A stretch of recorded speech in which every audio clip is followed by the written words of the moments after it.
So far sir, sa pagiging gwardiya, wala pa naman ako na-encounter na kakaiba o yung mga collision ba, yung mga ano, ayos naman. Saka dito sa atin sa Mindoro, mababait naman ang mga tao dito, mapagmahal. So, kagaya po dito, meron na pong nangyari dito, yun nga pong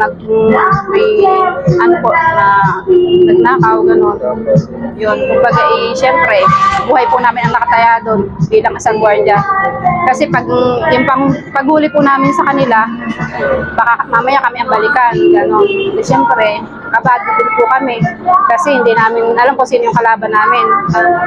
Tiyaga lang po para sa pamilya.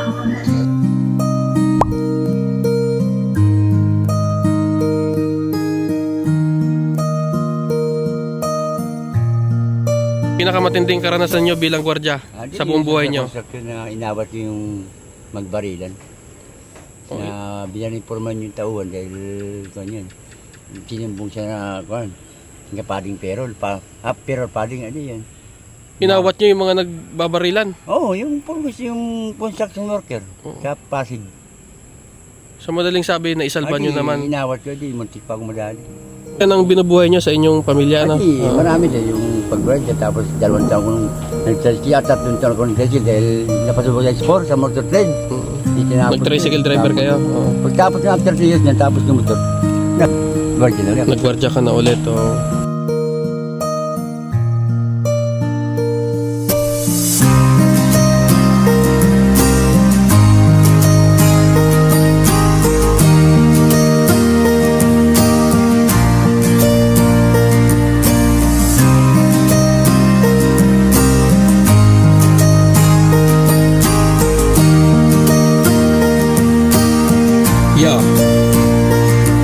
Karaniwan na namin na marinig, gwardiya ka lamang. Ang seryoso ng punto, diba? Tapos pang kalahatan. Pero kalma ka lamang, baka di mo nalalaman. Di lang pagod ang puhunan, pati buhay sinasalang na namin sa mundong pinotektahan. Siguridad, tungkulin namin yon para sa kaligtasang hangad.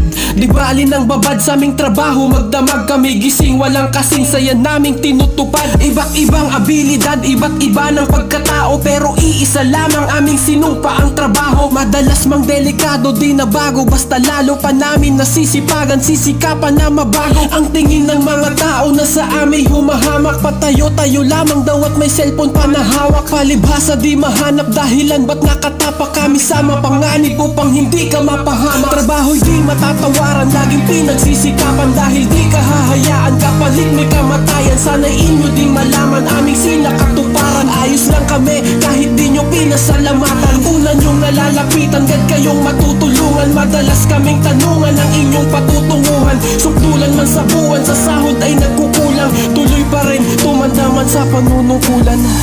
Mahirap kasi hindi mo kilala o hindi mo alam kung sino yung titira sa'yo. Lahat ng oras, yung paa mo is nasa lupa na rin. Bilang gwardiya, napakadami na ng naranasan. Uniforme ang patunay sa buhay kadalasan, kasi naming maranasan, di maiwasang malagasan. Sa aming hanay ang kapahamakang hindi matakasan. Di lang yan, pati na rin mga taong mapangmata, mga ayaw na maabala o takot may makapa. Ginagawa lang naman namin ang trabaho ng pabataga. Bukas sarado ng pintuan nyo, saan ka pa? Basta para sa pamilya namin tong pagtsatsaga. Respeto lang kailangan namin, huwag nyo nang ipamuka. Nabantay lang kami, pero ngayon alam mo na ang kwento ng buhay namin. Baka bigla ka na lamang mapapa. Basta di matatawaran, laging pinagsisikapan dahil di ka hahayaan, kapalit may kamatayan. Sana'y inyo ding malaman aming sinakatuparan. Ayos lang kami kahit di nyo pinasalamatan. Una nyong nalalapitan, gad kayong matutulungan. Madalas kaming tanungan ang inyong patutunguhan. Sukdulan man sa buwan, sa sahod ay nagkukulang. Tuloy pa rin, tumanda man sa panunungkulan.